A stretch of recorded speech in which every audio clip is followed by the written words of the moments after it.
Exactly 8 o'clock. Huh? Very good evening to all brothers and sisters in the Dhamma. Today is Thursday class of December 2025. Huh? As usual, we will be continuing our sharing from this book, Heart Sutra, second edition. We are at page 184. Okay, then we will compose our mind, develop the faith, sadhana, virya. Then mindfully we shall commence the Puja chanting. Namo 本师释迦牟尼佛。Namo 本师释迦牟尼佛。Namo 本师释迦牟尼佛。Namo 观世音菩萨。Namo 观世音菩萨。Namo 观世音菩萨。南无阿弥陀佛，南无阿弥陀佛，南无阿弥陀佛，南无观世音菩萨，南无观世音菩萨，南无观世音菩萨，南无弥勒佛菩萨，南无弥勒佛菩萨，南无弥勒佛菩萨。南无药师佛菩萨，南无药师佛菩萨，南无药师佛菩萨，南无文殊菩萨，南无文殊菩萨，南无文殊菩萨，南无普贤菩萨，南无普贤菩萨，南无普贤菩萨，南无地藏王菩萨，南无地藏王菩萨。南无地藏王菩萨，南无准提菩萨，南无准提菩萨，南无准提菩萨，南无佛菩萨，南无佛菩萨，南无佛菩萨。阿拉汉萨玛萨布多巴嘎瓦。Buddhang Bhagavantang Abhivademi Swakato Bhagavata Dhammo Dhammang Namasami Supatipanno Bhagavato Sāvaka Sangho Sanghang Namami Namo tassa bhagavato arahato samma sambuddhassa. Namo tassa bhagavato arahato samma sambuddhassa. Namo tassa bhagavato arahato samma sambuddhassa. Buddhang saranang gacchami, Dhammang saranang gacchami, Sanghang saranang gacchami, Dutiyampi Buddhang saranang gacchami, Dutiyampi Dhammang saranang gacchami, Dutiyampi Sanghang saranang gacchami, Tatiyampi Buddhang Saranang Gacchami. Tatiyampi Dhammang Saranang Gacchami. Tatiyampi Sanghang Saranang Gacchami. Panatipata Veramani Sikkhapadang Samadhiyami. Adina dana veramani sikkhapadang samadhiyami. Kamesu miccacara veramani sikkhapadang samadhiyami. Musawada veramani sikkhapadang samadhiyami. Sura meraya maja pamadatana veramani sikkhapada samadhiyami. Sadhu, sadhu, sadhu. Okay, let's pay respect to Puja. Buddhang Pujayami.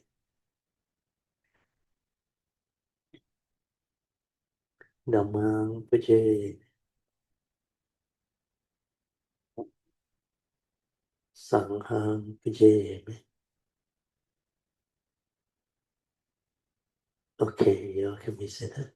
As usual, we off the mic so that you can have your half an hour of awareness-based meditation. Remember the four support. Relax body and mind completely. And the second support is just silence your mind to maintain awareness. Then stabilize the awareness is the third support. Then after that, for those who have done the first three, you are able to actually maintain awareness within and stabilize the awareness. Then you can move on to the fourth support to develop the trust, TRUST, means trust your nature within to do the meditative training. To do that, you can just silence everything, including your mind and whatever thought process or activity, just silence, then maintain awareness at the heart area.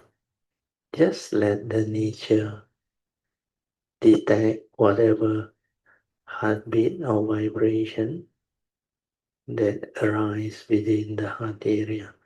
Then just let things be. The awareness and the phenomena, they will move as one. Then that nature, it is already intelligent. It will know what to do, so it will move on its own. By maintaining the inner awareness and not doing anything, is not to allow the thought process to come and intervene with the meditative training, because the pure awareness nature has got no thought or mind. It is just complete awareness nature, silent within. No duality, no word, no concept, no idea, nothing. Pure. It is your true mind.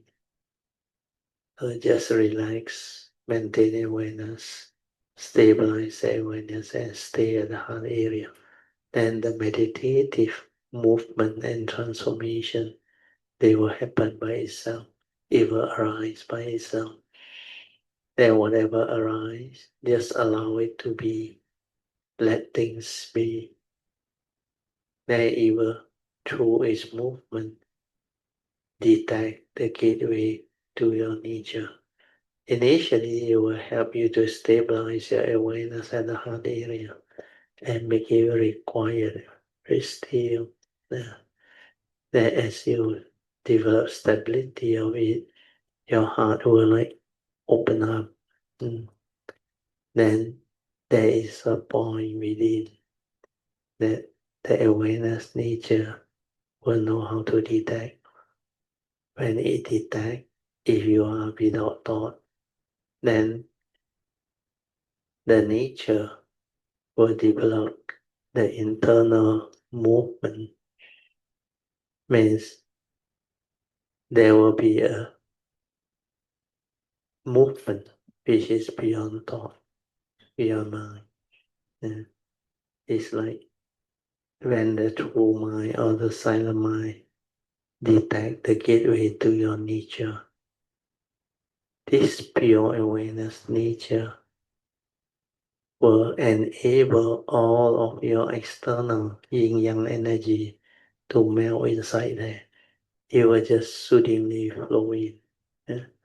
Then the form and mind that goes through that transformation will understand what it is later on. Initially, it's like very soothing. Then different people experience it differently. But ultimately, it's just to transform whatever external yin-yang energy into pure energy when it goes through the gateway to our nature. Then that pure energy will activate whatever that is needed to be activated from within. And therefore, support is most beautiful. You only do it when you take the Bodhisattva way to develop the inner transformation leading to all the understanding within. And this is only for those taking the Bodhisattva way or the Supreme Vehicle cultivation. If it's sainthood way, you only need the first three support. Then you can realize all the various stages of sainthood. First stage, second stage, third stage, and the fourth stage of sainthood, which is Arhantaship. Okay, I will now send around for 30 minutes so that you all can have your 30 minutes of awareness-based meditation. Okay.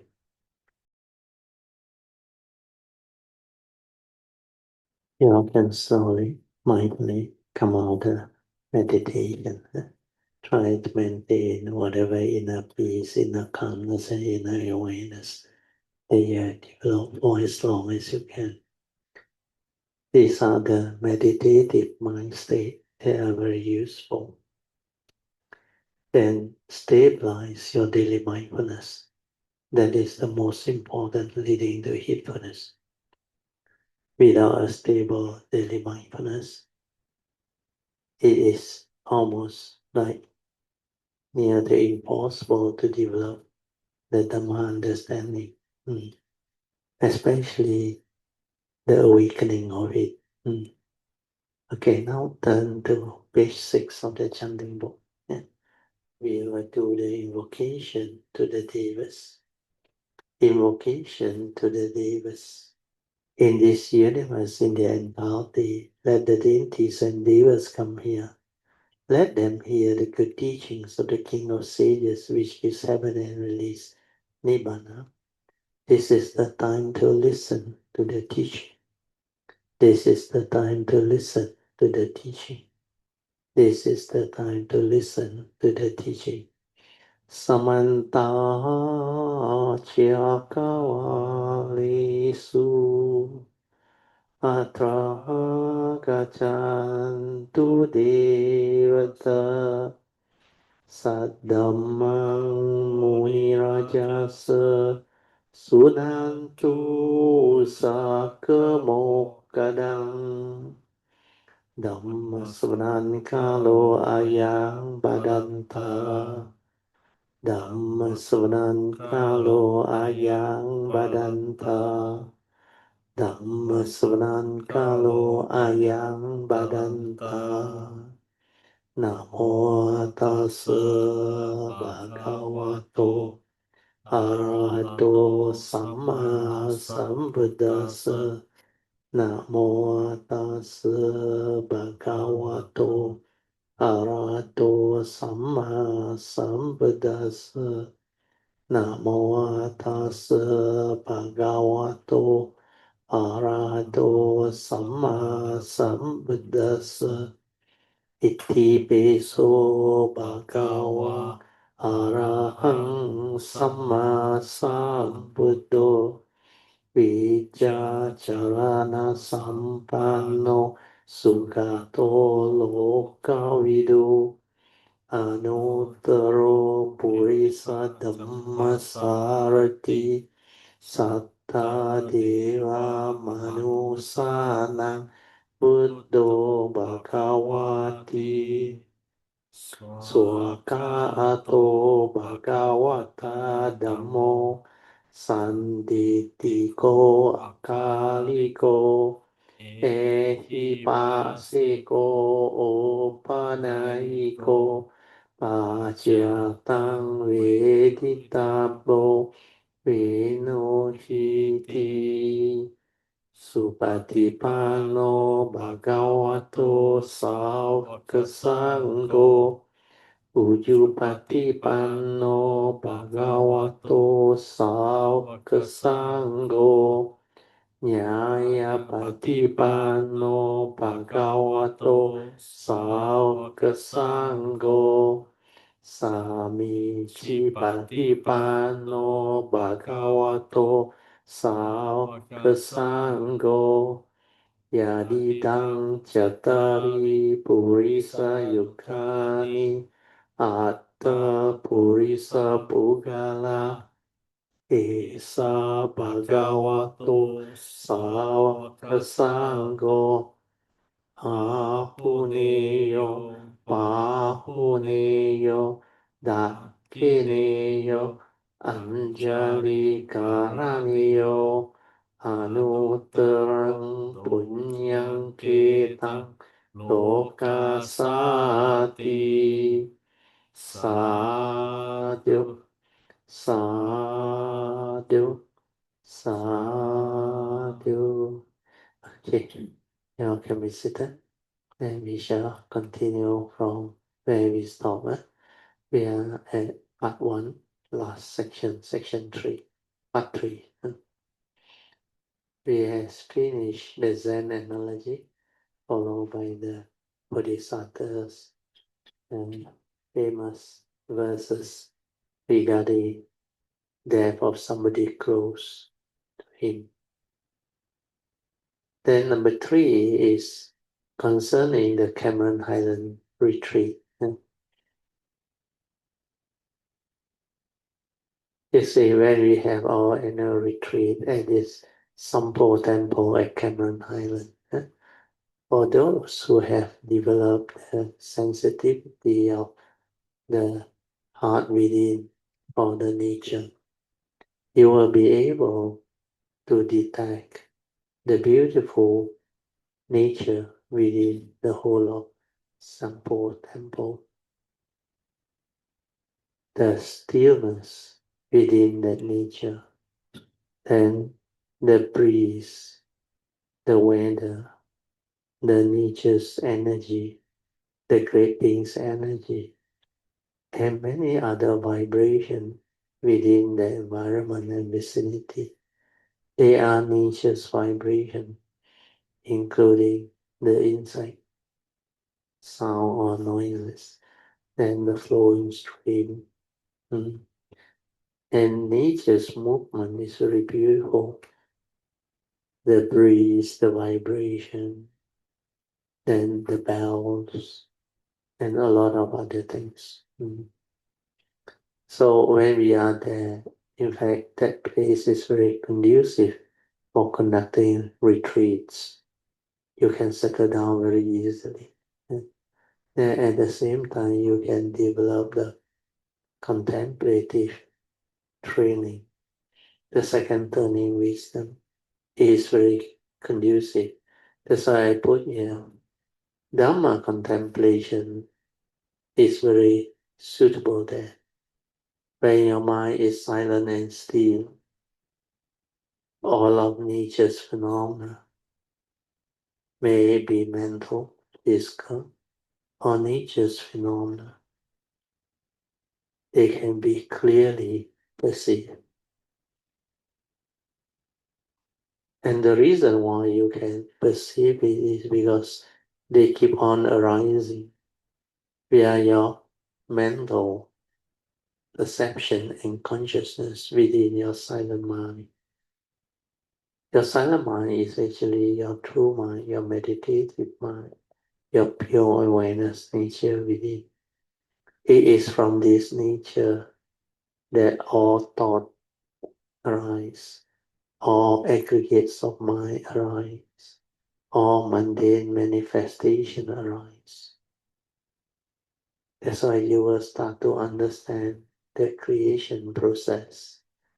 Then you will also at the same time understand clearly who are you, what are you, and how you function as a human being through your senses. As a human being, we have the six sense bases and the consciousness trapped inside. And that is our basis of life. Because we are conscious being. To be alive means to have the ability to be conscious. We can be conscious of what we see, what we hear, what we smell, what we taste, what we tactily feel, and the thought process, the emotions, the whatever mind states that can manifest from it. That's why the secret of meditation is to unfold all this, to let us develop the clear understanding of all this.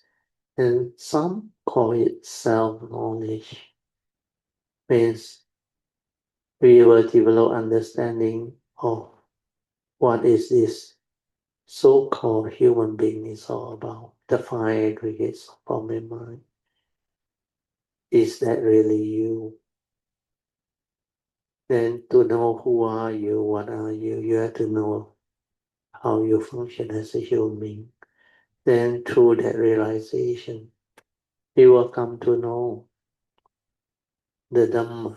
You will understand the Dhamma clearly. Then when you understand the Dhamma, the universal characteristics of nature, the essential Dhamma, all this will unfold and develop the wisdom for you.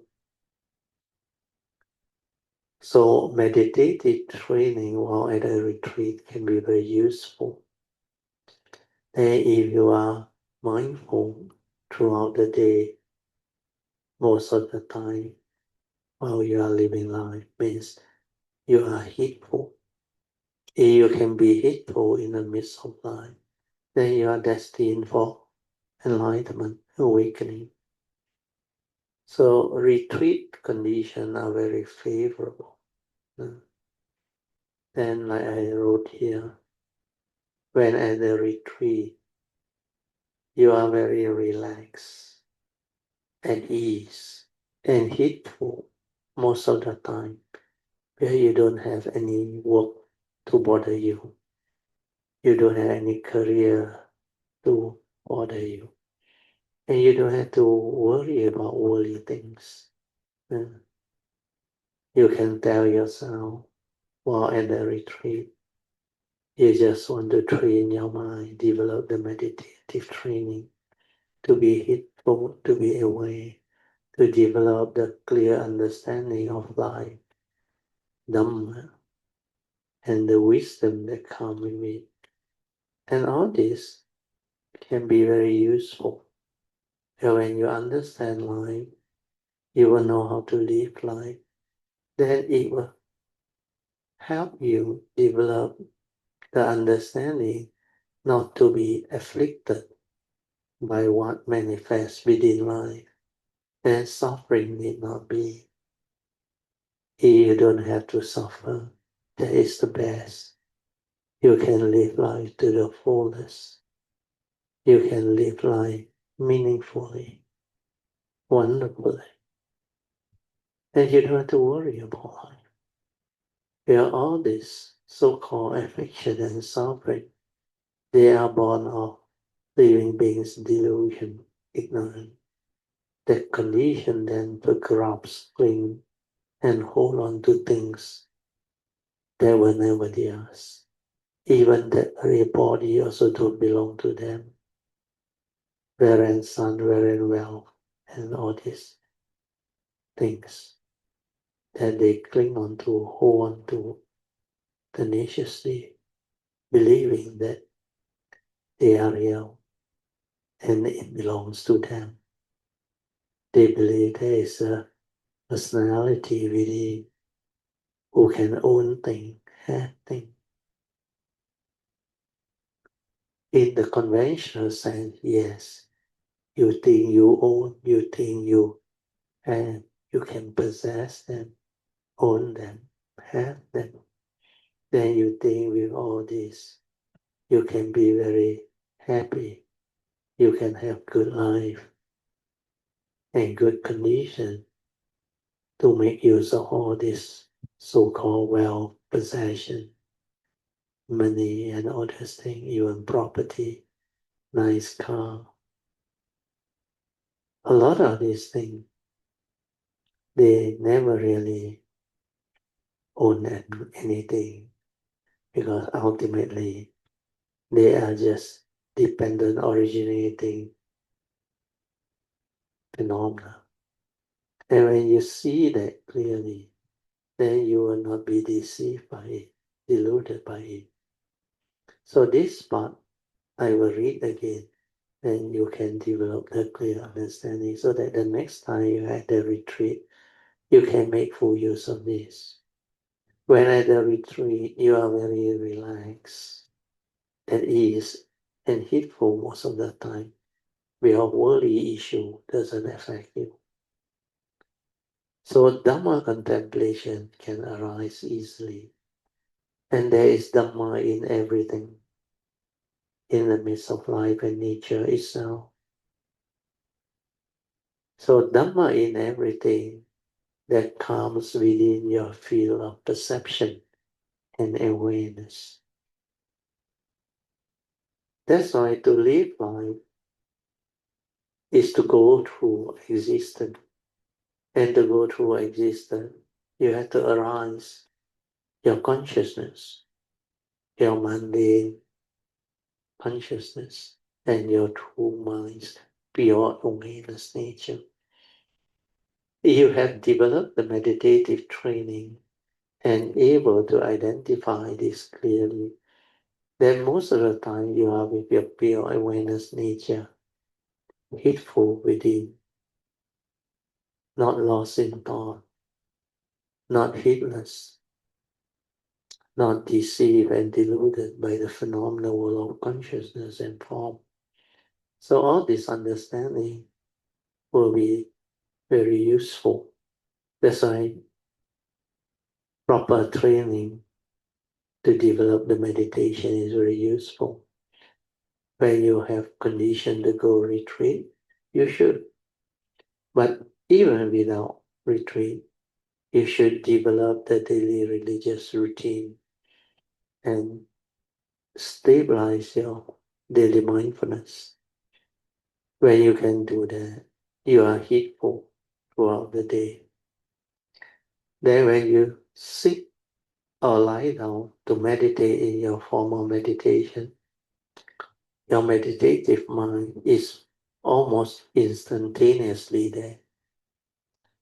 Because when you are heedful, you are in the state of meditative mind. And this mind, you have already trained the stability of daily mindfulness. Then whether you sit or stand or walk or lie down or do your daily activity, your mind is in the meditative state of pure awareness. That's why you have the awareness within. And all phenomena that arise, you can actually perceive them through your senses. Then you will manifest what we call the specific phenomena awareness most of the time, so that you are not lost in thought. You are not like affected by what goes on in life, so that you will not cling and collapse. When your specific phenomena awareness move, means throughout the day, you are in the state of sati. Your seeing is in sati. Hearing is in sati. Smell, taste, tactile, and thought process, they are all in sati. Where your mind has entered sati. When you have stabilized your daily mindfulness, your mind really transforms. and is in the state of sati. That's why it can be at the moment of sense experience. It can be at the moment of contact, moment of perception, moment of arising of thought, then moment of, we call it, when you try to arise the mental intention to input the content of consciousness through your brain, your memory, your views, your opinion, your conditioning and belief system, etc. That moment, you can see your mindfulness and awareness can be with it. Then how when the thing going, how it trigger off the thought, the five aggregate of form and mind, the second aspect.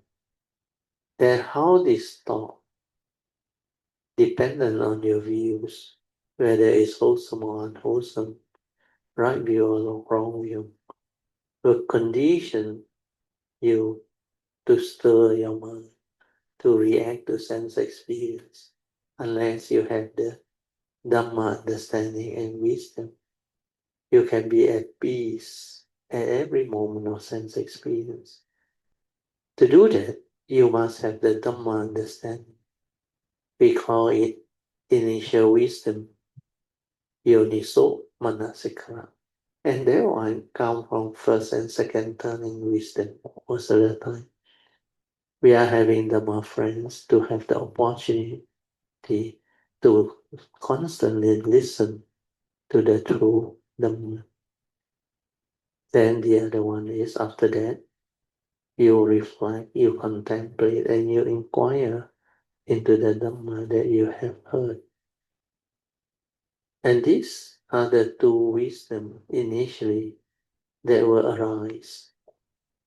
The first one is called Suttamaya Panya, wisdom born of hearing the Sutta, or the discourse as proclaimed by the Buddha.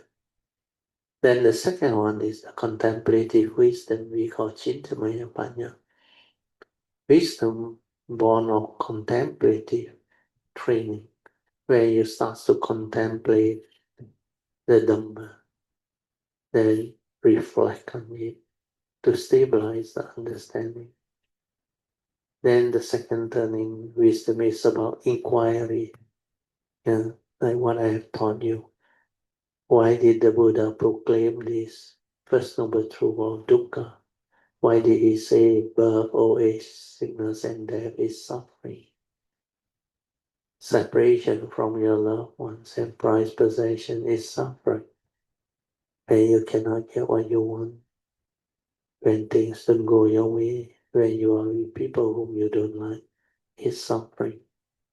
Then why did he say, in short, it is due to one sakkaya self-delusion, condition, one to grasp and cling onto the five aggregates of form and mind, which is rupa vedana, sanya, sankhara, vijnana, is suffering, which means the five aggregates of grasping, upadana khandhas, is suffering.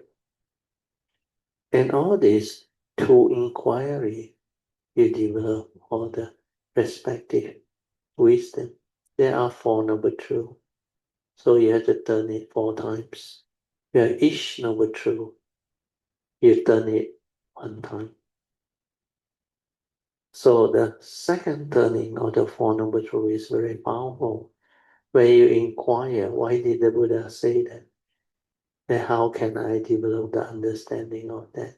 So once you get the understanding, then you stabilize the understanding, the initial wisdom. And this one can prompt you at the moment of sense experience. It can be very powerful. It can free your mind from delusion, from grasping and clinging, from stirring your mind and reacting to sense experience, where your habitual tendency, where your wrong thought, wrong view, etc. So all this, you will develop the understanding, you calculate cultivate the Dhamma accordingly. That's why now you realize the sharing is very different. It's a lot more penetrative and complete. And all these, in fact, they are interconnected, linked. The whole Dhamma is actually spun off from the Four Noble Truths. The essence of the Buddha's teaching is actually the Four Noble Truths. The rest, they arise as essential Dhamma. They are the manifestation from this Four Noble Truths, or I call it the Dhamma spin-off from this Four Noble Truths and its three turning.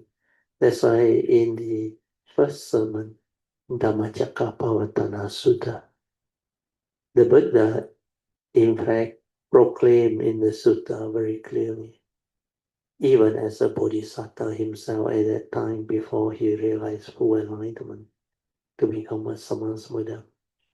He also had to understand the Four Noble Truths and its three turning in this manner to develop the three types of correspondent wisdom.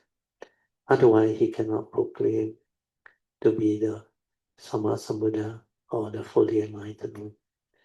So this shows the importance of understanding this Four Noble Truths and its three turning. The importance of developing this three types of wisdom. Then from this Four Noble Truths, all of life existence,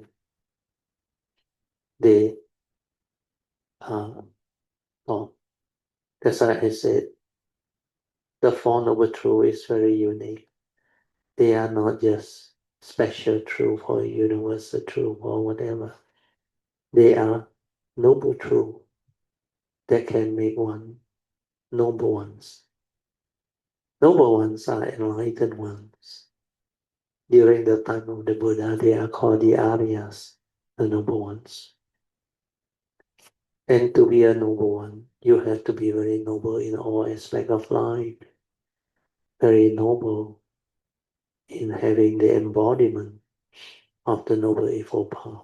Means you have noble right views, leading to right thought, right speech, right action, and right livelihood. Then the four right effort, right living, leading to the four right effort. Then you have the training of the mind to be aware and heedful. That's why you will have mindfulness stabilized, accumulating into samadhi. So when you have the embodiment of the Noble Eightfold Path, you become very noble in all aspects of life. Yes, you not only understand life, you understand the secret of life. All of life, whether mundane or supramundane, they are all summarized in the Four Noble Truths. That's why it's called the essential teaching of the Buddha. Or I always say, the secret of life. When you understand the Four Noble Truths, you understand the secret of life, then you know how to live life. Well, all of life, whether mundane or supramundane, they are all there, clearly spelled out and proclaimed. So the Dhamma is very unique. The cultivation of it is very precious, very beautiful, very important. That's why this teaching is not ordinary teaching. It's not just a philosophy, a life philosophy where you think it teaches you some life philosophy on how to live life and all. No. It actually teaches you to understand truth, the nature's law that governs all of life and existence. That's why whatever that can explain the way things are is the truth. And these truths are manifested as nature's law. That's why we have the Pancha Niyamas that he taught us. The first two are scientific. They are Utu Niyama means physical order of nature. Then Bija Niyama, biological order of nature. Then the other three are the spiritual laws that governs all of life and existence, and they are equally important. The first spiritual law is the law of karma. This one is all-encompassing, very complicated, very complex, but can be understood if you have developed the supreme vehicle cultivation, or what we call the Bodhisattva way, where you go through extensive cultivation and realization and awakening, where you are exposed to a lot of understanding. Then the other one is the law of mind, how living beings function. And this law of mind can be summarized into just one very important law, the Paticca Samuppada, the dwelling. This Paticca Samuppada is what the Buddha called the law of dependent origination. Dependent on certain thing, arises certain thing.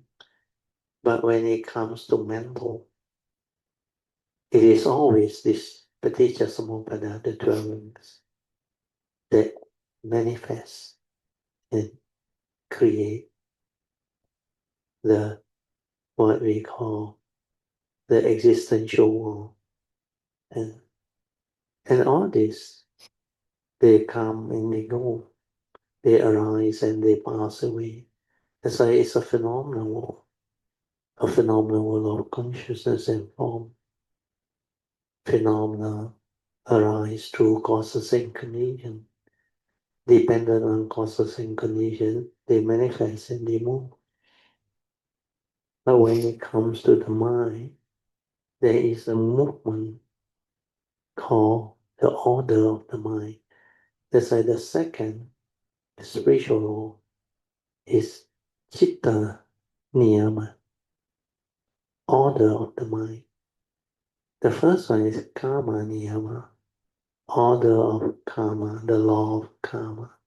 Then finally is the balance of truth, Dhamma Niyama. Dhamma is the teaching of the Buddha, which is essentially the truth. That's why the essential teaching is the Four Noble Truths. And these truths are very powerful. So when it comes to Dhamma Niyama, means the order of truth, whatever that manifests within nature, it is always this truth, the essential Dhamma. Yeah. And this is the basis of understanding life, the secret of life. Mm. Okay, we go back to the notes, then we continue. So I have finished the first part, part one. So now we move on to part two. So part two is meditation reporting, followed by Dhamma discussion. So 2.1, there is a question. Meditation is not just about developing calmness. I summarize that question's main understanding. So one of the Kayamita asks, when I focus on an object to meditate, I can feel that there is a grasping or what we call holding on to that object of meditation. He or she term it as grasping. Then what happens is that as I change to free flow, means just let things be, and I find it more relaxing, and there is better blood circulation with better awareness. But actually, what happened is, bring down a bit. I explain. Okay, you see, he said he changed to free flow and he find it more relaxing. Free flow means what? Let things be, and he no longer focus or concentrate or wants to fix to that object of meditation. Means the mind is allowed to flow with whatever. So normally you can do that means you are in a state of relax. Understand? That's why when you are in a state of relax, you feel more relaxing. And when you are relaxed, there is no constriction, understand, of blood flow and all those things.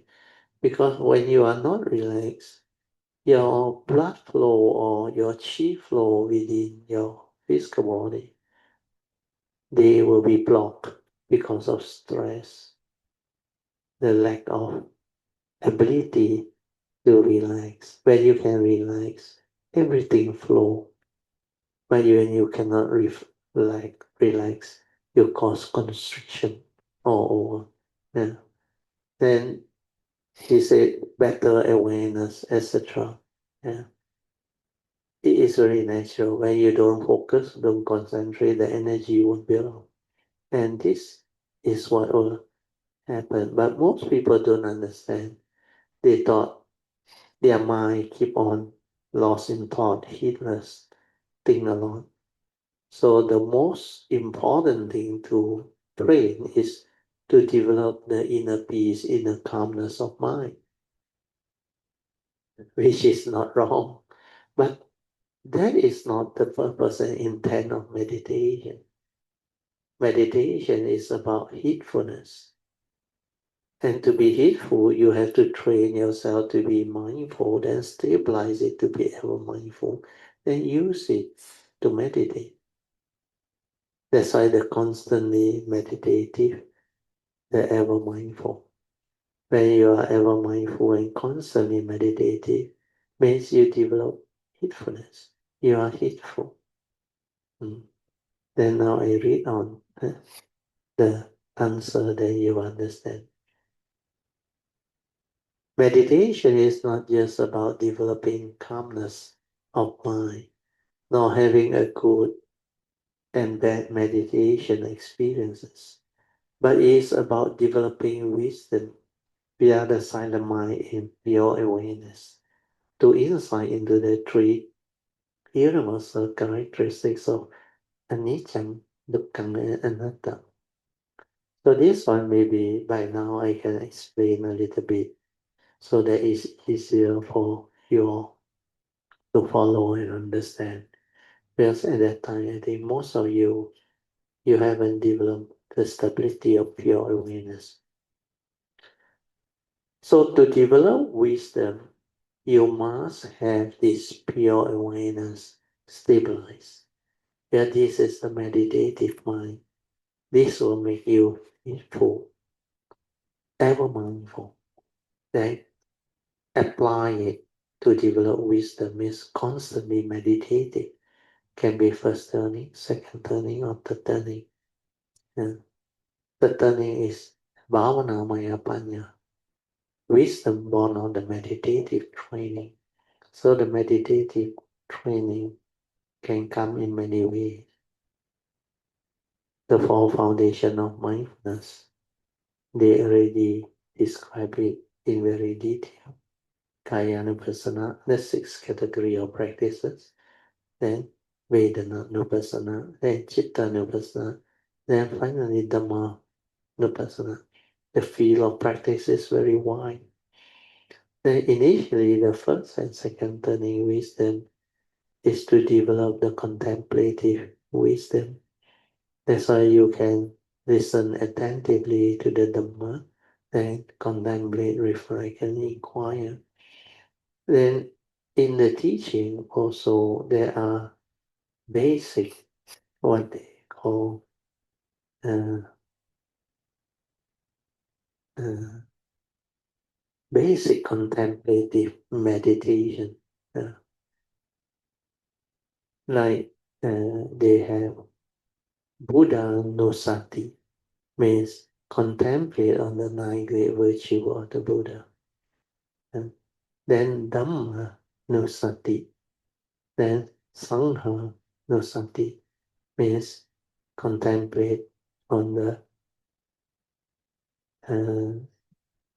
9 great virtues of the Buddha, the uniqueness of the Dhamma, what the Dhamma is, then the what they call enlightened disciples of the Buddha, the Sangha. So these are the 3, what they call Buddha Dhamma and the Sangha. Is related to the triple gem. And this triple gem where we take refuge, we need to know what are they. And when you reflect, contemplate, recite, chant, you also develop the faith, the understanding. So the spiritual faculty of Saddha and Virya can arise. Then it will stabilize into Sati, accumulating into Samadhi. And then the wisdom can arise from there. That's like contemplative wisdom also can give rise to understanding. Then at the same time, the Buddha also taught us to contemplate on death, marana, no sati. Then sometimes contemplate on the food. There are a lot of Dhamma to contemplate. Then apart from contemplation, we can also develop the form of meditation, the third learning, wisdom, bhavana, anupassana. And that one is mostly taught under the form of meditation training. And in fact, the 4 foundation of mindfulness cover most of them. Yeah? So all these are the understanding. So when your mind is already heedful, is trained to be in the state of mindful. When it is mindful, when you have stabilized it to be ever mindful, that is the first part of heedfulness. When you are ever mindful, you need to use this mind to insight into phenomena, to see things as they are, to develop the wisdom, to awaken, then to use it to develop the meditation as taught by the Buddha, the ever mindful and constantly meditative. The steadfast one, if you hold on to these 2 practices, you will develop what they call heedfulness. And the heedful never die. That's why heedfulness is the path to the deathless. Whereas you are heedless, the heedless are as if dead. So heedlessness is the path to the dead, and the heedless are as if dead. Whereas heedfulness is the path to the deathless. The heedful never die. So train your mind to be in a state of heedfulness. And to be heedful, you have to be ever mindful, constantly meditating. So the meditative training I already explained. There are many ways to meditate. The various type of nupassana that the Buddha actually taught. In fact, you look at the 4 foundation of mindfulness. They are also nupassana, kaya nupassana, chitta nupassana, vedana nupassana, and chitta nupassana, then dhamma nupassana. Nu is actually contemplate. Pasana is to insight into. So when it comes to awakening, you have to insight into. That's why vipassana. We is the 3 characteristics of nature. Anicca, dukkha, anatta. Pasana is to insight into. So vipassana is toward, meaning to insight into the 3 universal characteristics of nature. which is anicca, dukkha, and anatta, to develop the awakening and the wisdom. How you do it is not important. That's why vipassana is not a method or a technique. It's the way of awakening. How you develop the training to insight into phenomena, to awaken to the three characteristics of nature is basically vipassana. And you realize vipassana is only pasana. It don't have no in front and you. So vipassana is different from kaya no pasana, vedana no pasana, chitta no pasana, and Dhamma no pasana. Then the contemplative training that the Buddha taught also said, contemplate on the urgency of practice, which is marana no sati. Then Buddha no sati. You must use sati or mindfulness to contemplate. There's a no sati. Buddha no sati, Dhamma no sati, and Sangha no sati. Then contemplative on death is Marana Nusati. Then there are a lot of other contemplation that the Buddha has taught us. And sometimes you have to reflect and contemplate on the food that is offered. And then you have to contemplate and reflect on the 5 daily contemplation. So these 5 daily contemplation also is a very important training. It gives rise to the essential Dhamma, the initial wisdom needed to counter the first noble truth reality, the bulk of it. In these 5 daily contemplation, they involve our physical body, the first 3, so that you don't deludedly cling and grasp. Yeah, it states clearly that this physical body of ours goes the way of nature. It may come out element only, it cannot be you. That's why it's of the nature to grow old, get sick and die, for it has not gone beyond old age, sickness and death. Then the 4th daily contemplation is everything is just a dependent array, originating, arising and passing away phenomena. They are not a permanent, unchanging entity. So the 4th contemplation is the reality of separation. Whatever you think you own, you possess, you hold on to dearly. When causes and conditions cease to be, they will separate from you. That's why even when your breath stops, your entity erase, you cannot own anything. That is the reality of the Dhamma. So this 4th reality is to tell you, you are not a permanent, unchanging entity. You cannot own things, you cannot have things. Whatever you have, they are dependent, originating. When condition manifest for you to like own, then it appear you own, but you cannot take anything along. From nothing you come during birth, with nothing you go.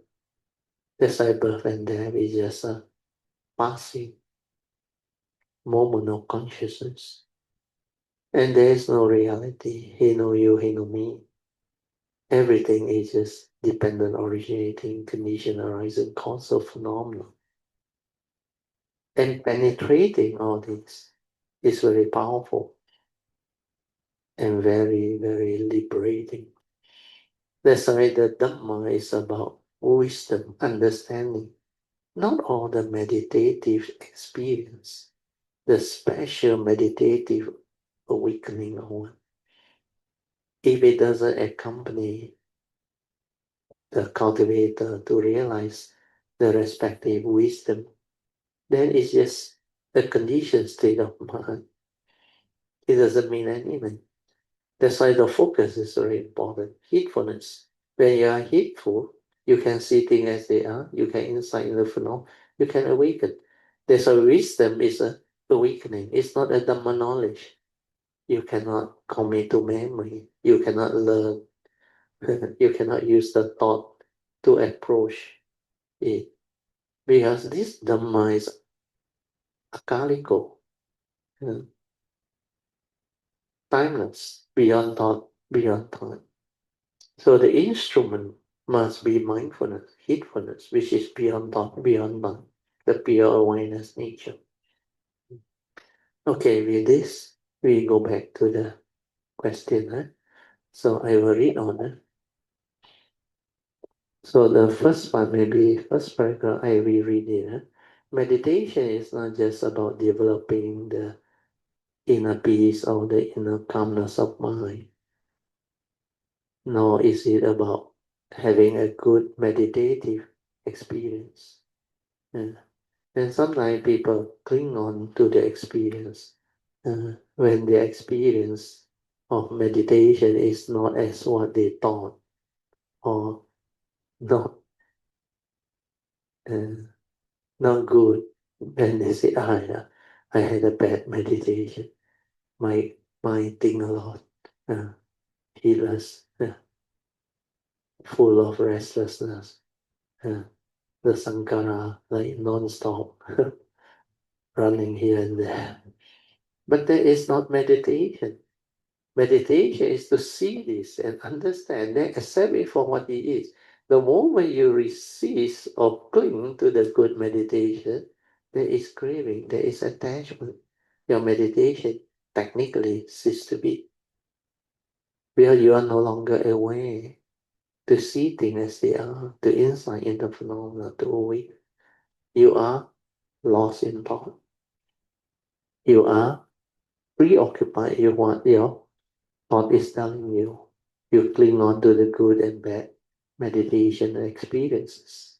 And that's why I say meditation is not about developing the calmness within, nor is it about having just good and bad meditation experiences. But it's about developing wisdom.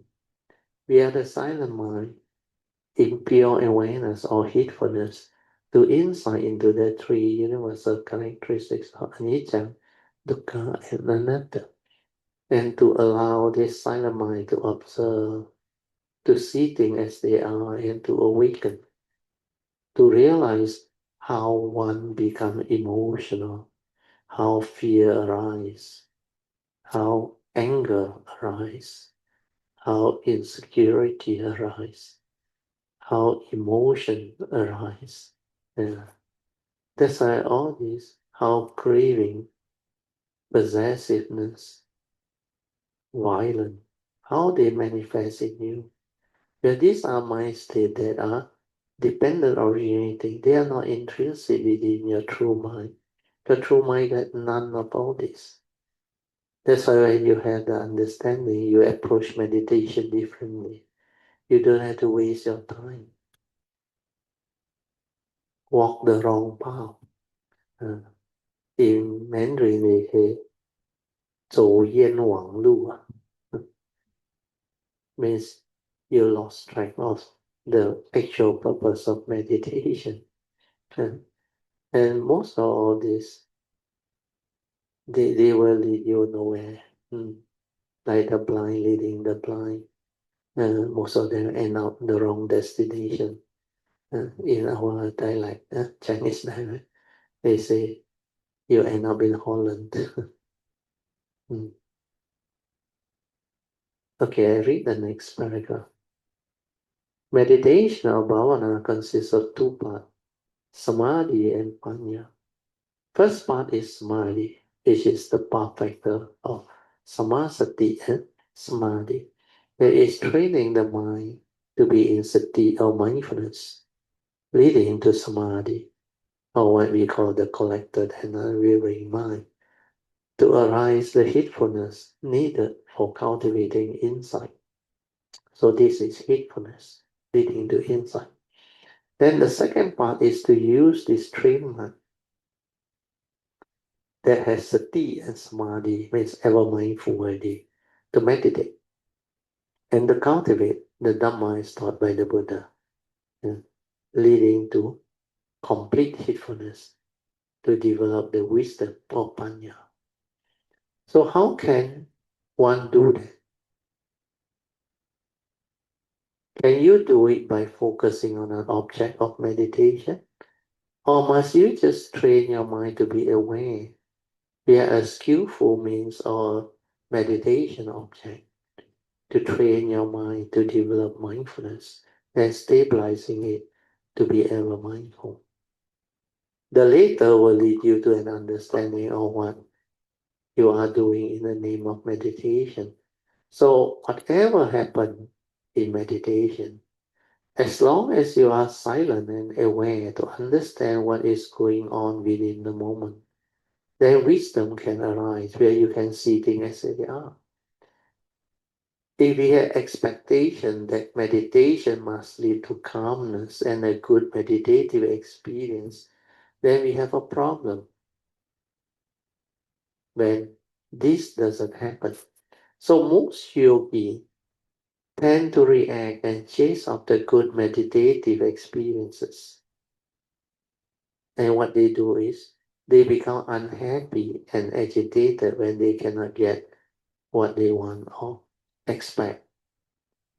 Hence, the mind is not at peace with the moment because there is craving for good state of meditation, thinking that when you develop the calmness, the energy, the jhana, you thought you have progressed, you thought there is good sign.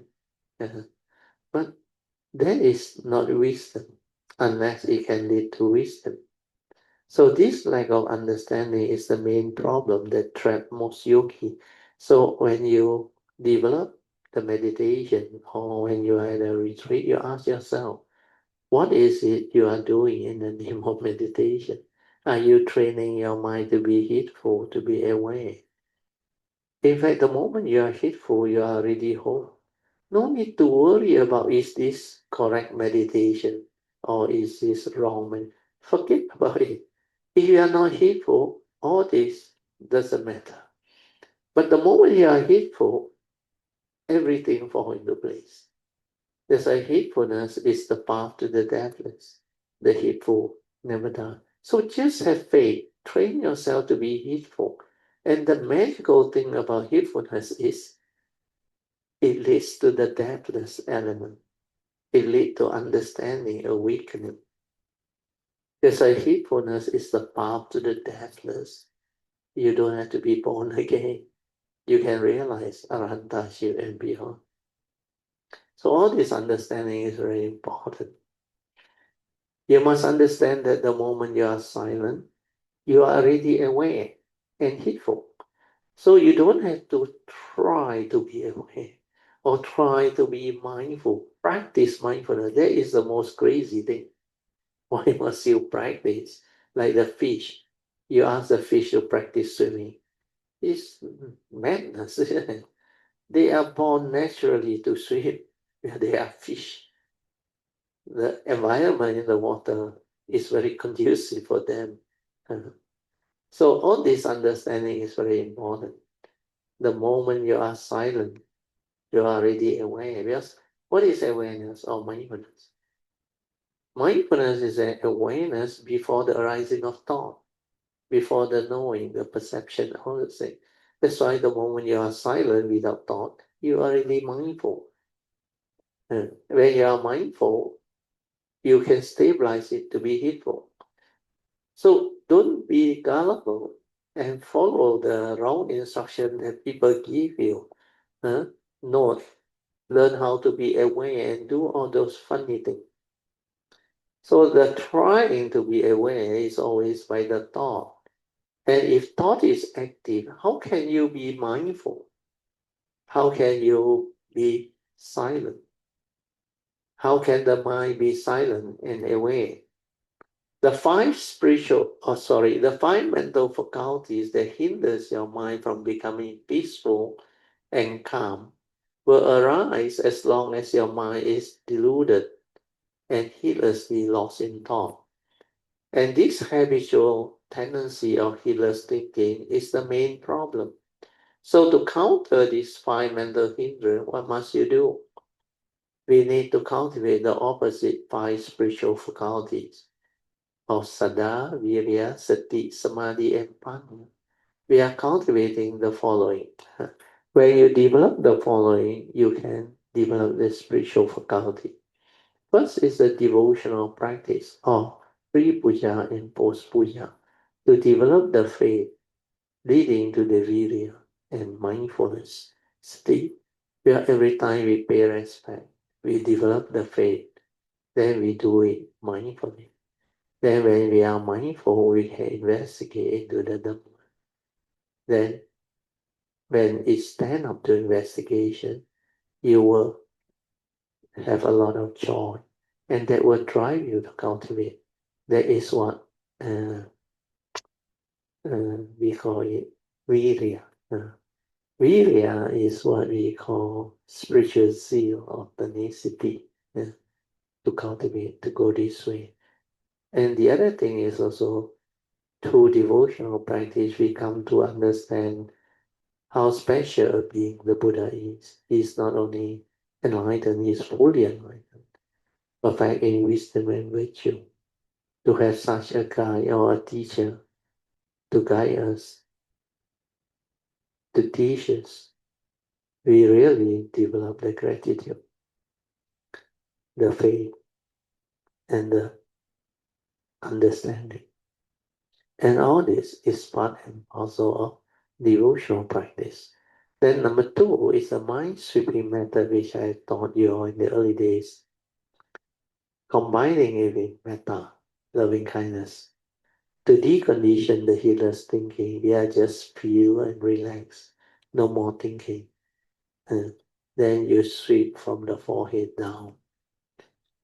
Through this training, you not only develop the silent mind because you feel and relax, you don't think. You also train your mind to be at the location you want it to be. That's why it will stay there. Uh, and this mind sweeping method with metta to decondition the heedless thinking. We are just feel and relax. No more thinking is very useful. I use it in the early days too. Uh, then number three, of course, you have strong affinity with anapanasati. You can use it. Where most people meditate from anapanasati onward. For me, it's the same. My past, I did anapanasati. And that's why this style it come naturally to me. So cultivating anapanasati or mindfulness of the in and out breath to stabilize the sati within, born of the above training, leads to the silent mind in sati, followed by samadhi. Then it will develop wisdom. Because when your sati becomes so stable, then when you continue to relax into it, the anapanasati become very subtle, very tranquil, and very still. Then you realize like the subtle breathing is like no more breathing. It's actually not no more breathing, it's subtle breathing or shallow, short breathing. But because your mindfulness has not developed the stability of refinement, it cannot detect it. So you continue to relax and maintain awareness. Then the mind will enter sati. Then when the mind enters sati, you can detect the subtle breathing again. Then you don't really need a deep breath to develop anapanasati anymore. Because that subtle breathing come back to you. It's like it's a flow. It's like magnified. And you can see a lot of things, a lot of this movement. Then every breath is like full of activity and movement. Every in and out breath. And sometimes the in breath alone can last for quite a while. I remember in the early day when I trained it, my in breath sometimes can be 1 whole minute. Then the out breath also can be 1 whole minute. And it is so clear inside that. Because sati is continuous. Mind has entered sati. That's why after that, when I come out, even when I was in the sitting posture, the slightest movement or activity, the kaya nupassana, the mind is sati pick it up. It's like magnify. And I can see the whole movement, although it's very subtle, but it's like magnify. Then I realize after that, everything I do is in sati. My hand, my physical activity and movement. That's why the kaya nupassana can anchor your mind very well. Because that activity of kaya is always within the moment.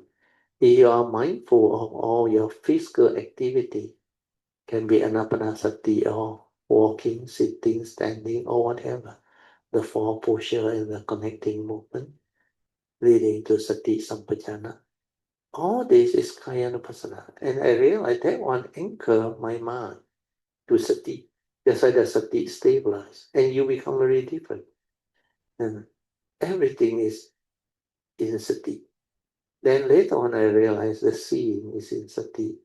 Hearing, smell, taste, tactile, all in sati. Then the thought activity, you can see them. And at the moment of sense experience, upon contact, what happened? And the patija samuppada all become very clear. Oh, 9:47 already. I think I stop here because the next part is about random thought.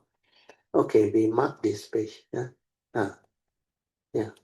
Then we will continue afterwards. We have our usual 3 minutes of toilet break. Then we come back. Today one, you all should listen to it.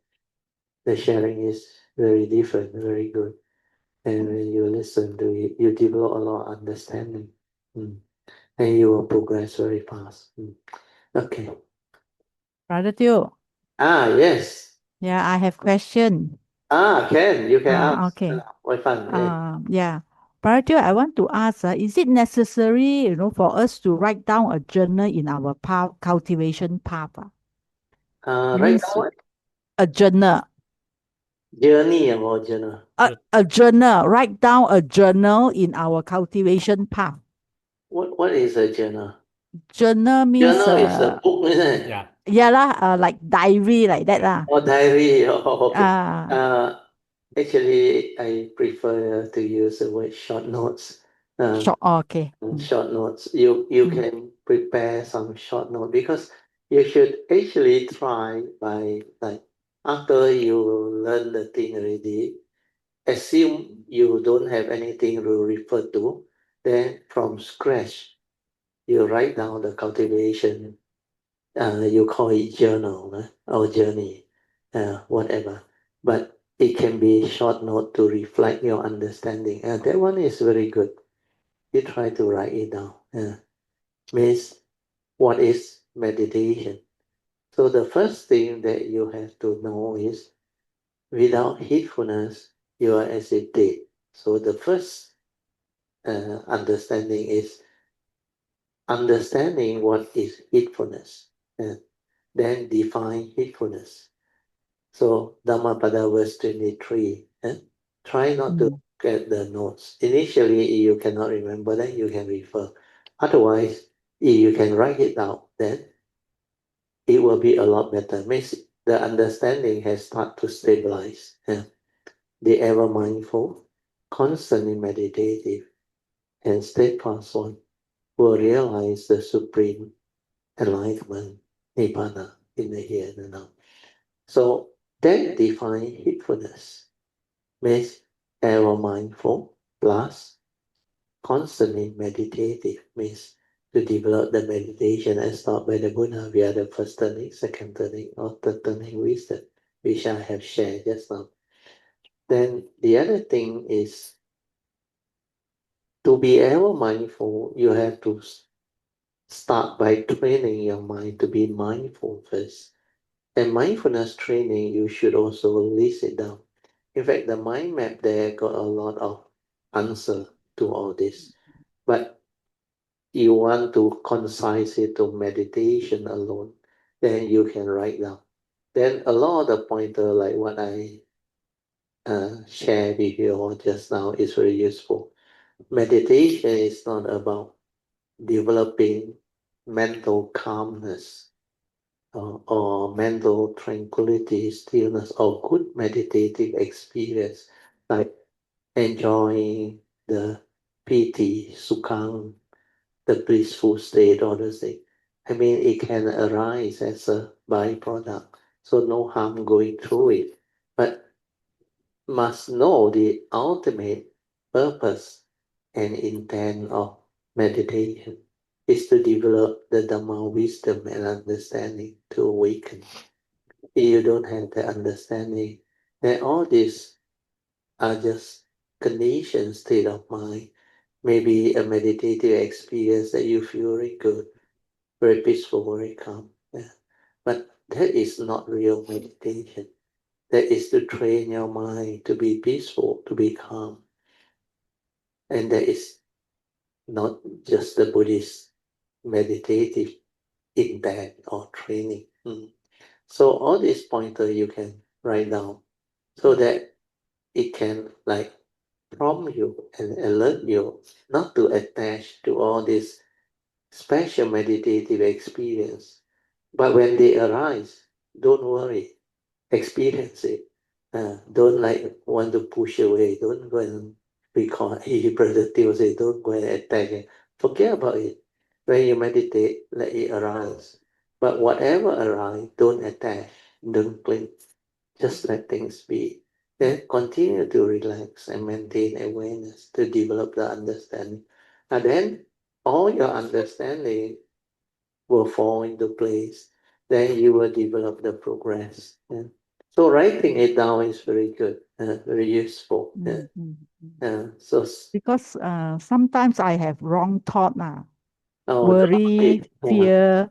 So sometimes after when I have wrong thought, I will contemplate the the realities of life. the realities of life and Yes. existence. Yeah, the First Noble True Reality. That one very useful. Yeah, it will keep you like in focus in the sense that you are not heedlessly worried, having fear and all those things, or developing all the mental hindrance like restlessness of mind, sleepiness, then doubt, worry, anxiety. So all these are negativity of mind state born of the five mental hindrance. So you can also contemplate on the five spiritual faculty. To reflect on who the Buddha is, so that the faith come back, or you recite Namo Tassa Bhagavato Arahato Samma Sambuddhassa, then it will stabilize. Then some they also use the word Buddho, Buddho, Buddho. It's up to the individual.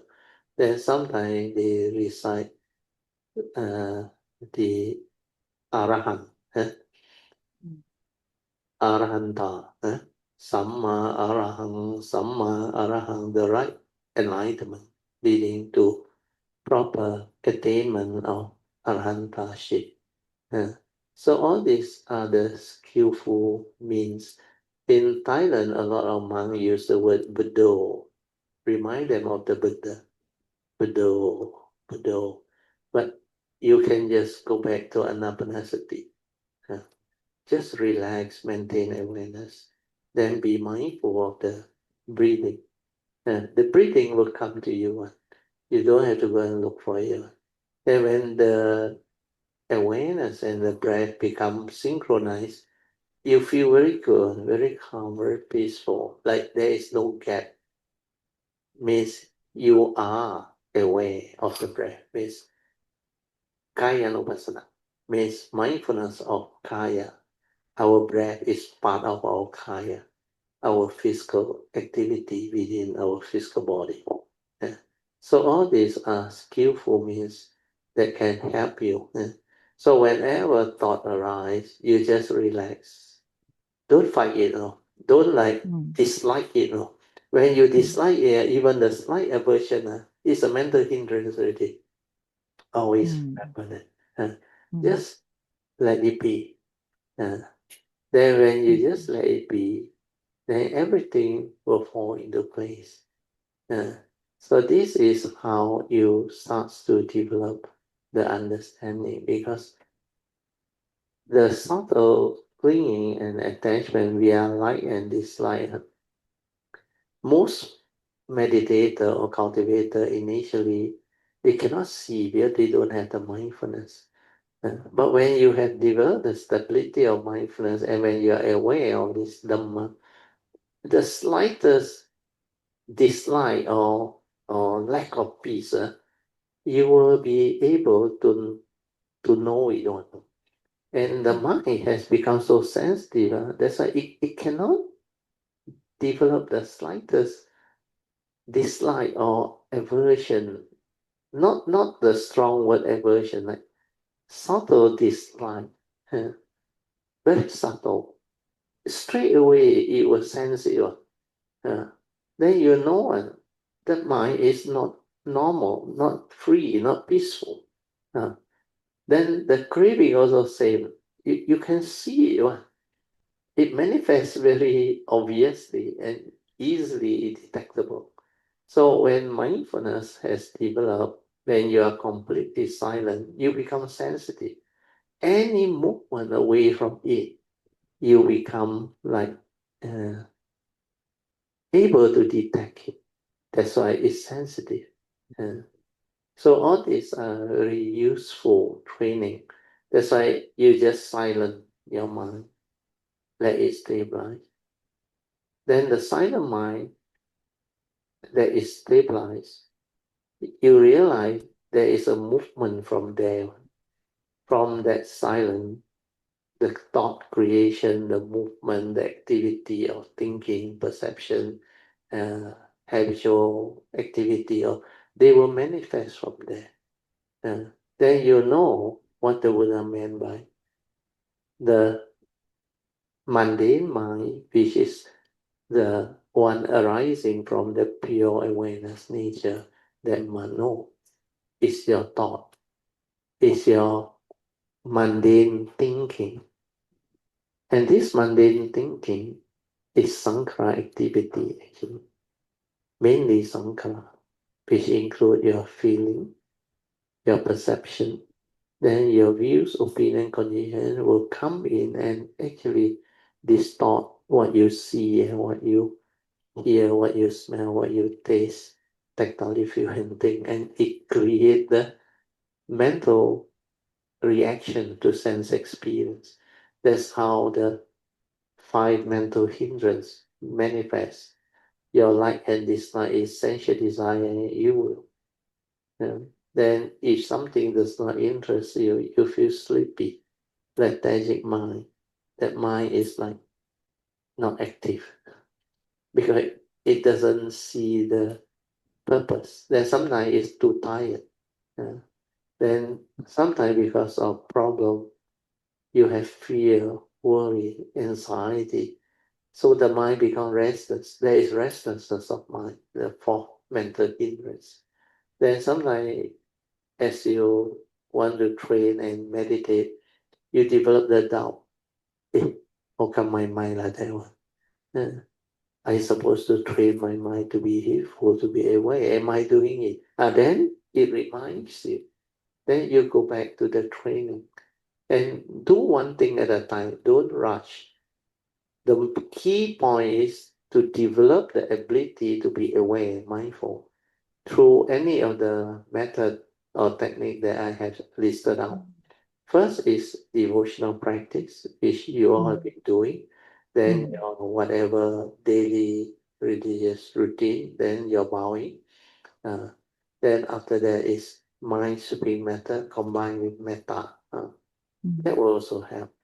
Then after that, your object of meditation, whether anapanasati or anything that can help you train your mind to be aware, calm yourself down and develop the sensitivity of mindfulness within.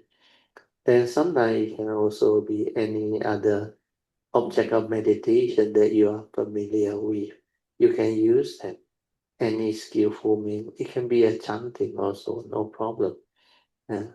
Then whatever that can bring about the faith and the mindfulness.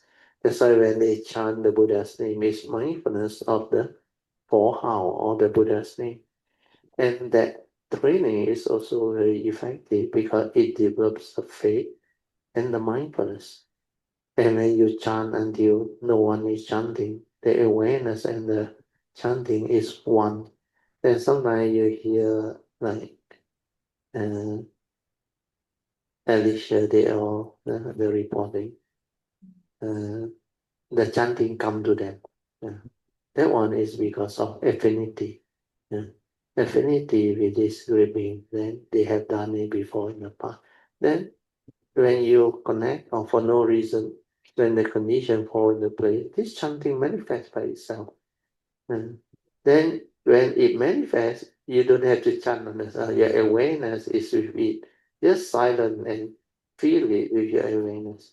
When then the awareness is with it is in synchrony, harmony, then you feel very good. And it's like your awareness nature is absorbed into that chanting. Then like what you hear the reporting, it go deep inside. And sometimes transform into a state which is like completely still and silent. Then that nature just do its work inside. That's why the last sharing by Alicia, I think he went in for almost 8 hours. And so when he arrives out of it, he still think that it was still morning. But actually he has slept through the day until at night 7 to 8 o'clock already. And so this Okay. is how all this uh, writing down or whatever can help you. Then when you write them down, it can be like a short note for you to review. Then when you are familiar with it, then later on, this note is like no longer necessary. You can develop the understanding based on your own stability of understanding already. And so all this will be very useful. Okay? Then Uh, Brother Teo, what uh, about the experience? Sometimes I still continue to do bowing lah in the morning whenever I have just more do. time. Do until you're mindful, you're aware, Mm, until the mind enters sati. Then the understanding will come by itself. You will see things and understand by yourself. You mm, don't have to worry about the what will happen and how can you become like wise or develop that. Forget about it, because that thing will come to you. That's why this Dhamma Pacetang can be realized by the wise, each for themselves. And they arise by itself. But you must have heedfulness. You must be mindful throughout the day. That's why focus on the training of the mind. Do your religious routine. Then when your mind enters state, like you mentioned, which you did very well, when you cooking or doing your household chores and all those things, you can be very quiet, very silent. And that is mindfulness. So continue to train. Then determine to be aware of all your action, movement in the present moment. Even be mindful of the subtle movement, like the blinking of your eye, the subtle movement of your hand, bending, turning, stretching, walking, or whatever you do. The awareness will be there on its own when it has entered sati. It's very beautiful. Uh, then you can have your own mood to sustain the mindfulness. Mm. Whatever you do, the awareness will be there. Once that one stabilized, your meditation will progress. You will understand a lot of things. Then later on, the sharing, the teaching, all will become clear to you. Uh, can follow? okay. Why Yeah, not? yeah. Okay. Very good, Sadhu. Mm. Okay, thank you, Brother Teo. Okay, thank you, thank you. Okay. The rest all disappearing, come back. Yeah, lor. I wonder whether Chan want to ask anything. I Okay. nominate him. Yeah. Chan, you want to come in? Yeah. Hello. Hello. Yeah. Good evening, Brother Teo. Yeah, can hear you. Yeah. Brother Teo, just now actually my wife asking, I want to continue the, let's say, during, for all the experiences, during the meditation experiences, Ah, ah. should we like keep a record of it? Oh, not necessary. You want to, you can, but not necessary, because it actually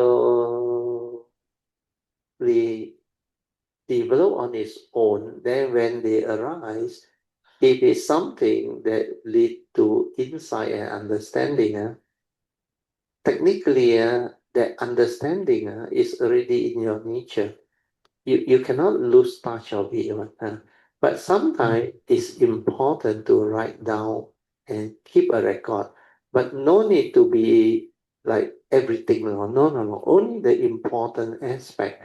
Because later on, I realized if you don't make a note or write down, well, in the early days, I didn't really write down. Then later on, I realized when I came out to teach, and I want to share the thing, then unless people report, I cannot like recollect what this thing is. But when somebody report, then I will recollect and I will know what happened at that time when I counted. Then I make it a point to write down actually before my Monday mind collapse. That time I knew it is going to happen and I got not much time. I think a few more months to happen. Then I wrote down some of the experience. Well, during that time, a lot of things happen. A lot of things happen. If I don't write down, I cannot recall. Well, I need condition to allow it to recollect all those experience and understanding how I go through. And my condition is so different because I have my past. So because of that, I remember at that time I wrote down. Then after many years, after I have developed the understanding, then sometimes I got nothing to do. I flick through. Then I realized, hey, it's like you call it what, chronological order.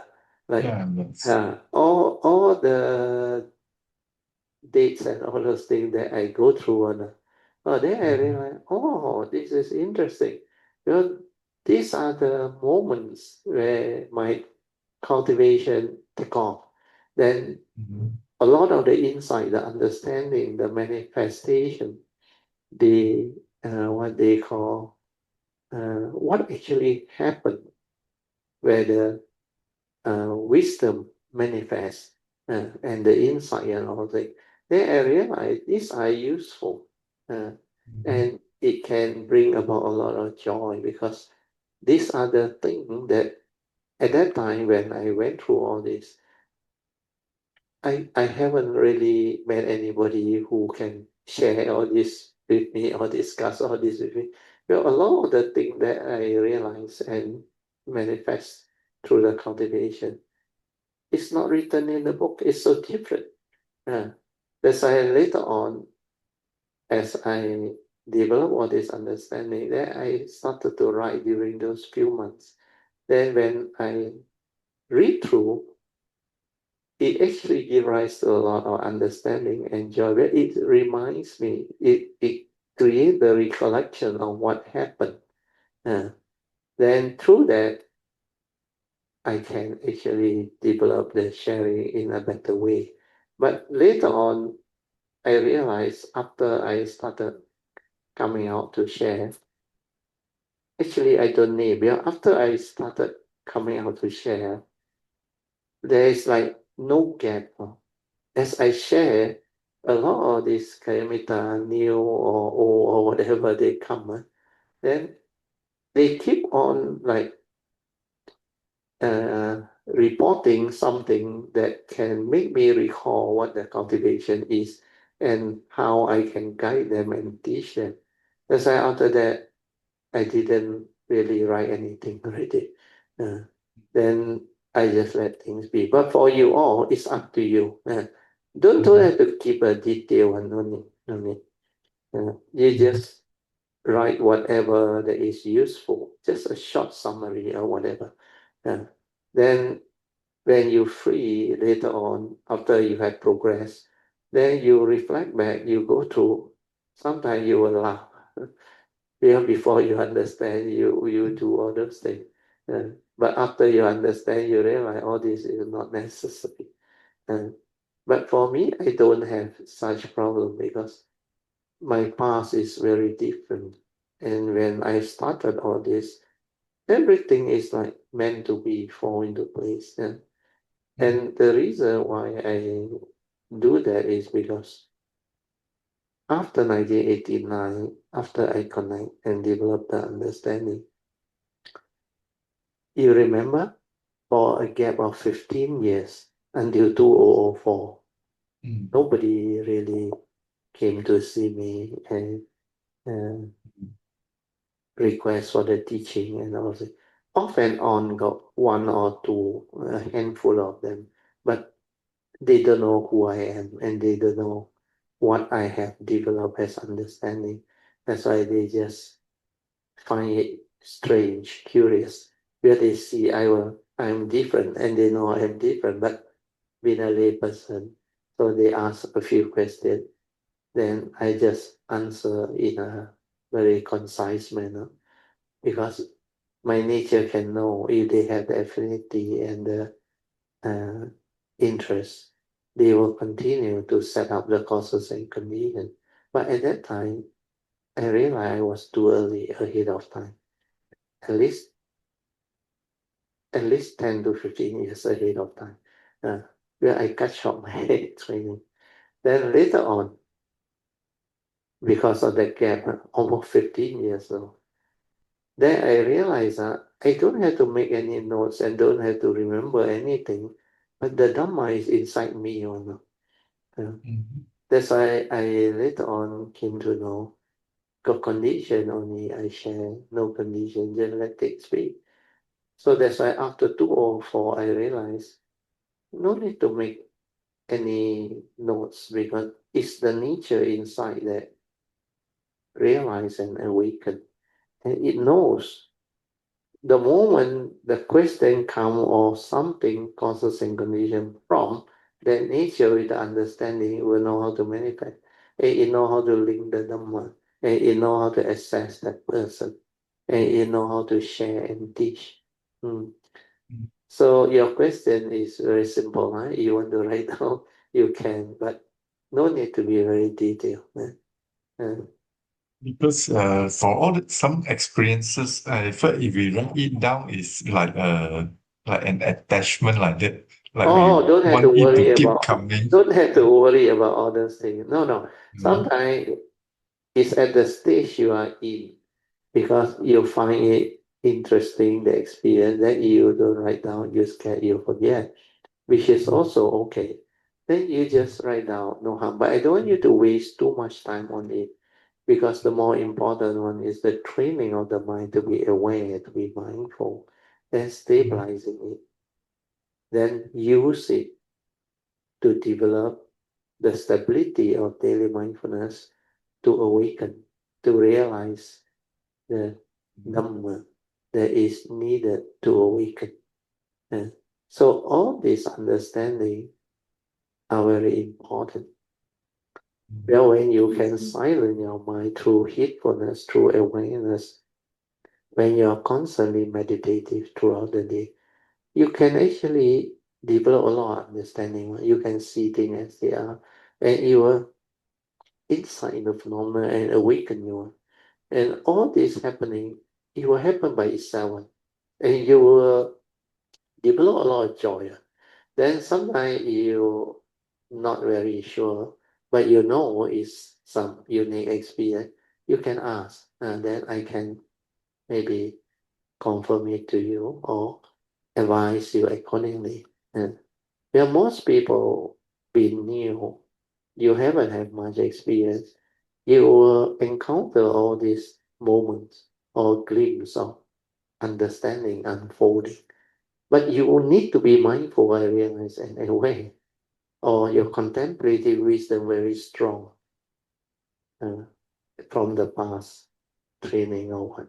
Then you listen, you understand. You listen, you understand. And that one is very unique and very interesting too. So, yeah. Rather like in this the Surangama Sutra, they say got this 50 defilement of insights. That one So later, sometimes you don't have to worry. Well, now you won't experience it. It's not to say they are deviant samadhi. They call it if you attach to it, then it can become deviant samadhi. Then it can like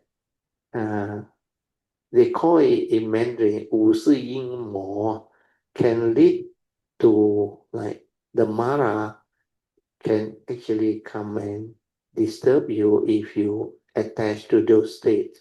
But these are normally people who do concentration. If you don't do concentration, you hardly encounter all those 50 different samadhi. If you do awareness base, you hardly encounter one. You don't worry. And your journey is very smooth sailing. All this. sorry. Yeah. This jhana, how do we know whether we got or not? And if got, how to clear it? Actually, the jhana is a series of concentration. They use the object of meditation, then they apply the thought there, then they sustain the thought there. They keep on focusing until the energy build up. Then after that, when the energy build up, it will go up to your forehead there. Then the forehead that you had done it before in the past, that mind continue to concentrate. Then it build a lot of energy. Then you push up. And when it push up, it seems it can move out 8 times to reach the 8 jhana. And every step is one movement. Then sometimes it go to the second, then it drop back. Then after that, when they stabilize it, it continue. But forget about doing all this. It's of not much use. And if the energy is too strong, if they are not careful, as they age, actually it can cause their brain the what they call some who do the Hindu type of meditation. I heard from my last teacher, they encounter problem and they become casualty. Where the energy is too strong, then the brain inside there, the nerve and all those things, not so elastic already. The energy becomes so strong, it can cause the so-called artery or whatever to burst. So that one is better to avoid. So we won't get it automatically like that. Not to say you won't get Need it to practice. If you had done it in the past, you will have the tendency to do it. Well, my first batch student, a lot got jhana on. Last time, the early day 204 to 208. A lot of them got jhana on. Like my If got already can clear it or not? What is it? Can clear it or not if got jhana? But Can or not? the attachment is so strong. In fact, if you want to know more, you can ask Han. Han Project. He also passed by jhana. Then this time he went Sri Lanka, got one nun teacher, and they all do jhana. But the mind states are very beautiful. But you have to like be careful when. But so far, I did no problem. Unless, because the later batch one, I realized they all do awareness-based. Nobody get into trouble so far. None of others. Then this Divan Samadhi, I realized they all come from jhanic state of concentration, focusing. Then that jhanic experience, they are very concentrated mind state. That's why I call it a conditioned state. It's not a free mind. And when you are in that, you can go into very strong energy field and absorption and other things. And this jhana, when they develop, actually they find it very interesting. Then they tend to go into psychic field. Then they debate and do a lot of funny things. But for your case, you don't worry. You just follow the instruction and the teaching to do awareness based and like devotional practice, the anapanasati. Just do anapanasati. Don't go and focus. Don't go and do one-pointedness, the jhanic factor, or apply your thought there, then sustain your thought, then develop the energy, then experience the pity. Try not to do that. But if it's from your past, it comes. Don't worry.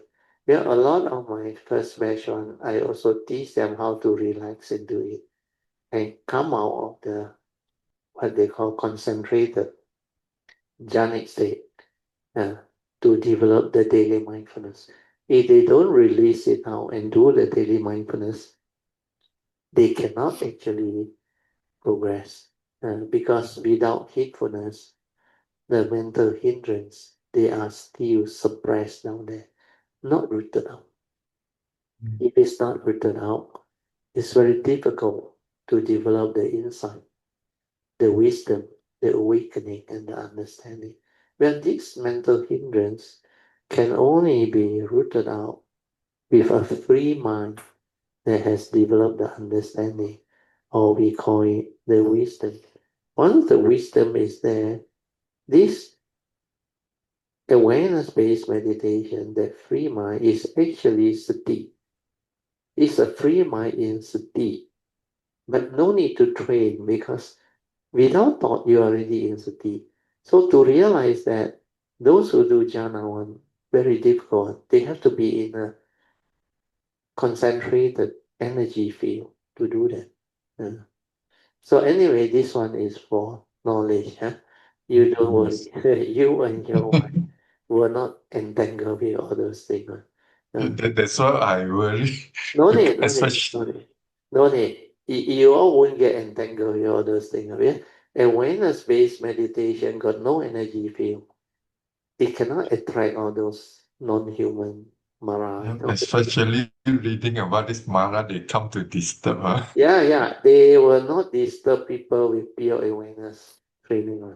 Because when you do that, you got nothing to challenge them and all those things. And in fact, they scared of you. Where your energy very different, very pure, because of your precepts and your sati. When you are heedful, they cannot come near you. There is an energy. Okay, And good. Good to all know. those non-human also, they cannot capture you. Because when you keep your precept, there's a virtue protect. That is the meaning. Then when you have virtue, it comes from wisdom.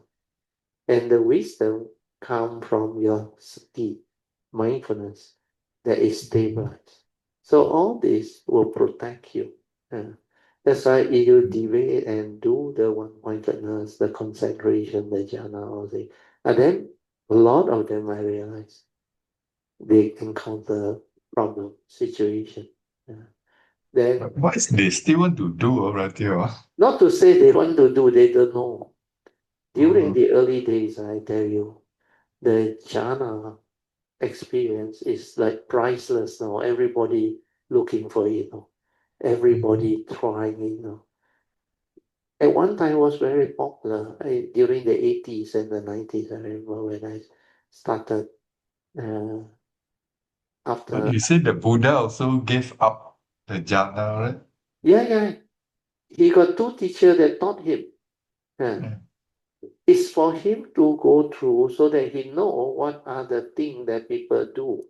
Then he, through the understanding, that's why he himself separately go his own way and develop the awakening to understand. Then when he understand, he came out and teach. Then only he share the true understanding of the awareness-based meditation. He call it mindfulness, sati. And, and most of this energy field, they don't do sati one. They don't have mindfulness.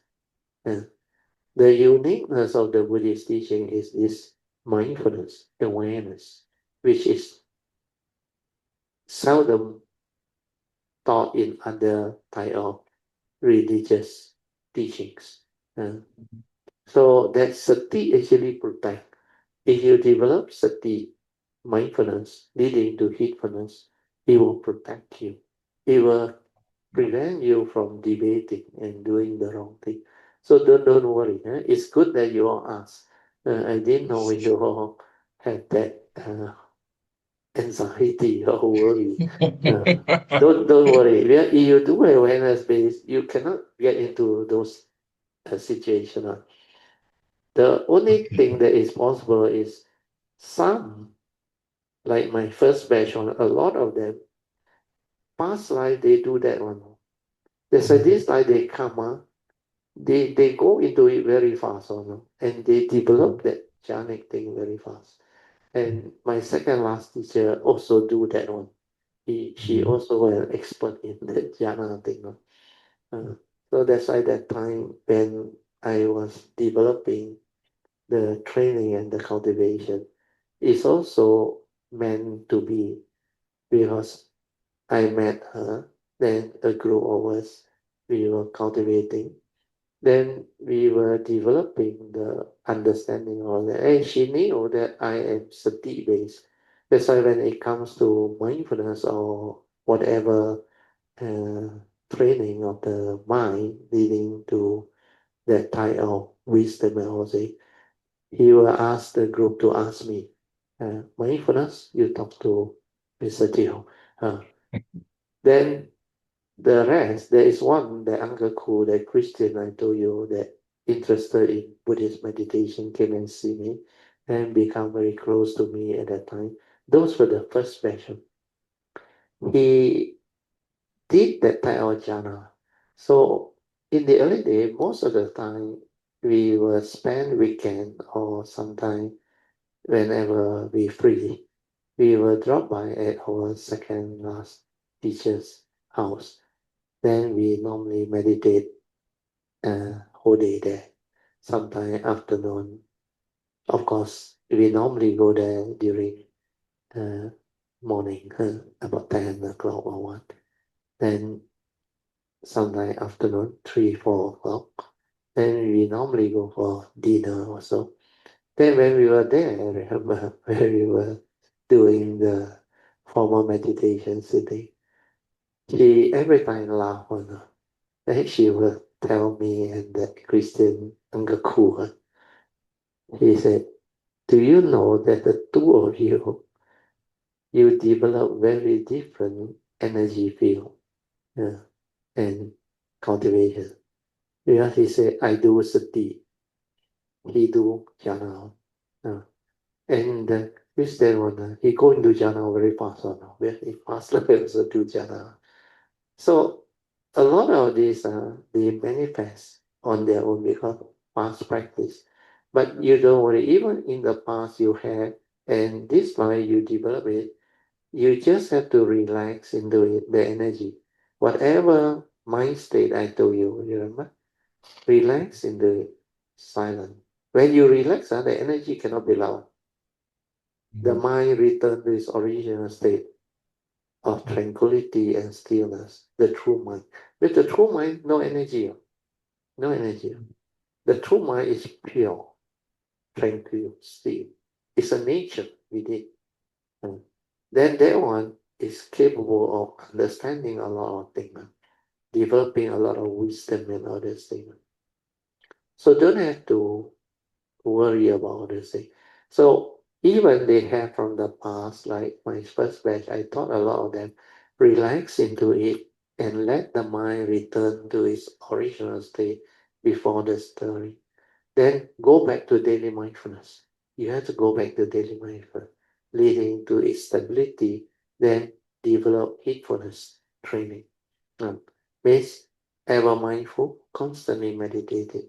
Then you have to go back to the four foundation of mindfulness and other style of training, including the devotional practice, the mind sweeping method, combined metta, and anapanasati. Then, of course, the final one is the four support to develop awareness-based meditation.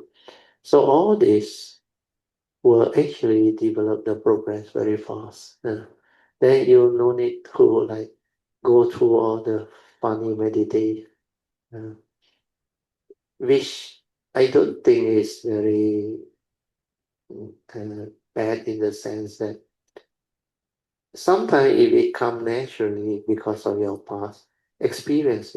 Like in the early day, I developed the anapanasati until so stable. My mind was in continuous state until we enter apana samadhi, absorption. But that one is not jhana. So that state is okay. Except that it's apana samadhi. Apana means it has gone beyond the threshold of uh, upachara samadhi. Upachara samadhi means you are at a threshold, you haven't gone into absorption. That strong build-up of energy hasn't happened yet. But because it's mindfulness based, the energy is not so strong. Not like the thought based one. The thought based one, one pointedness one, where the energy got nowhere to go. When you keep on focusing at the one pointedness, especially ekagata, this energy becomes stronger and stronger. Then what happened is they had to develop a lot of loving kindness metta to radiate this energy out. There's a lot of them in Thailand. They do metta. They do metta. And they develop a lot of metta, which is also good. Then this energy also can help them to actually open up all the chakras and all those things, and they can develop psychic and all those things. But that is a different way of practice. So just let it be. More important is when energy build up, relax into it. As I finally from the absorption one, I also came out to do the daily mindfulness after I met Ajahn 1986, 86, 87. Then from there, I move. Then from that daily mindfulness, I stabilize within 2 weeks. The continuous daily mindfulness, stability of it arise. Then I realize the understanding come by itself, and I finally connect back. And by the time I was in early 1989, I think, beginning of the year, and I connect back. Then everything like come back to my nature. And from there on, I developed the understanding and my past cultivation, everything, they flow back. Then from there, my nature transformed. And I just silent everything and continue for another 15 years now. Nobody really come and disturb me. But that time was the most beautiful. That time I still work until 2001. Finally, I retired after my daughter graduated. Okay, we have to end already. Sorry. Okay. 38. Thank you, thank you, No Brother. problem. You must ask you and Wai Fun if you got any of this now. It's useful. Thank you for Okay. the good question. At least Okay. this sharing can help people. But don't ever arise any doubt or fear. If you have, you ask, then I will explain. Okay, Okay. Thank you, so Brother. let us rejoice. Sadhu, sadhu, sadhu. Okay. Then we will share merit, transfer merit, then we end.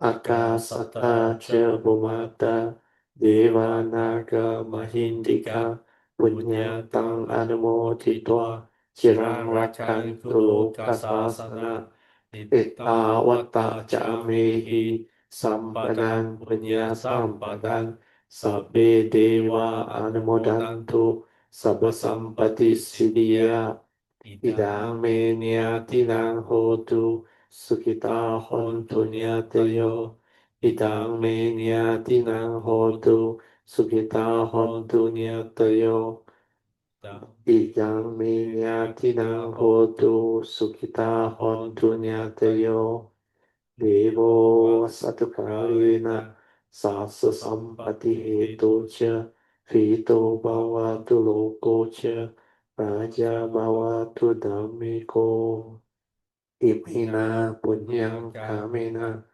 mame bala samagamo satang samagamo hotu yawa nivana patiya sadhu sadhu sadhu. Okay, you all can now be respect mindfully the Lord Buddha. Anybody Sata and all the worthy one. Let me end, huh? Sadhu, sadhu, sadhu.